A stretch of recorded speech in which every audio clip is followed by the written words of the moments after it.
when the House assembles under Article 175 or 176 of the Constitution, every member shall maintain the dignity and solemnity of the occasion before, during or after the governor's address and shall not obstruct or interrupt the address in any manner. చాలా స్పష్టంగా rules book లో governor గారి ప్రసంగం సందర్భంగా ఎలాంటి interruption చేయకూడదని మన సభలో పెట్టుకున్న మన సాంప్రదాయం అధ్యక్ష. దీనికి తోడు మీ దగ్గర జరిగిన బీఏసీ సమావేశంలో కూడా స్పెసిఫిక్ గా అందరం కలిసి నిర్ణయం తీసుకున్నాం. గవర్నర్ గారి ప్రసంగం వరకు చాలా డిగ్నిఫైడ్ గా చేద్దాం. నెక్స్ట్ డే మీరు ఎంతసేపన్నా మాట్లాడండి, ఏమన్నా మాట్లాడండి, మీరు ఏ రకమైన నిరసన చెప్పినా మాకు అభ్యంతరం లేదు.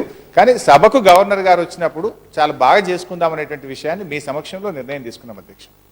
అండ్ నిన్న కూడా అధ్యక్ష మీరు 2 సార్లు అన్ని పార్టీలకు కూడా మీ తరఫున మీరే స్వయంగా ఫోన్ చేసి అన్ని పక్షాలను కూడా మీరు కోరడం జరిగింది అధ్యక్ష.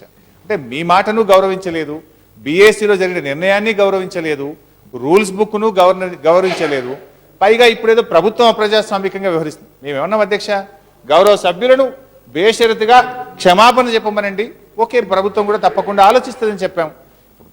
పొరపాటు చేసినటువంటి వాళ్ళు చింతించాల్సినటువంటి అవసరం కూడా లేదు అని కేవలం ఏదో ప్రభుత్వం మీద ఆరోపణ చేసే విధంగా వీళ్ళు వ్యవహరించడం చాలా దురదృష్టకరం. తెలుగుదేశం కాంగ్రెస్ ఇద్దరు ఒకటే అనేటువంటి విధంగా ఈరోజు ఇద్దరు కలిసిపోయామనేటువంటి మెసేజ్ను సభ ద్వారా ఇచ్చారు అధ్యక్ష. బీజేపీ మిత్రులు కూడా మరి ఆంధ్రప్రదేశ్లో పక్కనే రోజా గారిని 7 ఏడాది పాటు సస్పెండ్ చేసినప్పుడు మరి బీజేపీ ఆ రోజు ఎందుకు మాట్లాడలేదు అధ్యక్ష? అక్కడ కూడా ప్రభుత్వంలో భాగస్వామ్యం అధ్యక్ష బీజేపీ. అక్కడ సంవత్సరం పాటు సస్పెండ్ చేసింది అధ్యక్ష. కానీ అక్కడ కనీసం ఒక మాట ప్రభుత్వంలో భాగస్వామ్యం ఉండి ఆ రోజు అక్కడ ఒక మాట మాట్లాడిన పరిస్థితులు. అంటే పక్క సభలో ఒక సాంప్రదాయం, ఇక్కడ ఒకటి ఉండదు అధ్యక్ష. ఏది ఏమైనా ఈ ప్రభుత్వం యొక్క ఉద్దేశం ఒక్కటే అధ్యక్ష, సభ బాగా జరగాలని మేము కోరుకుంటున్నాం. ఏ అంశమైనా ఇక్కడ చర్చ జరిగి ప్రజలకు ఉపయోగపడే అంశాల మీద చర్చ జరిగి ప్రభుత్వం సమాధానం చెప్పాలి.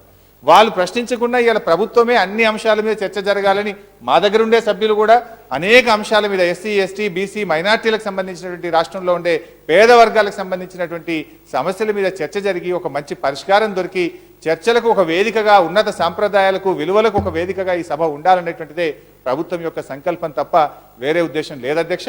తిరిగి ఇప్పుడు మళ్ళీ ఒకసారి విజ్ఞప్తి చేస్తున్నాం, వారు బేషరతుగా క్షమాపణ చెప్పమనండి, సభలోకి వచ్చినా మాకు అభ్యంతరం లేదు.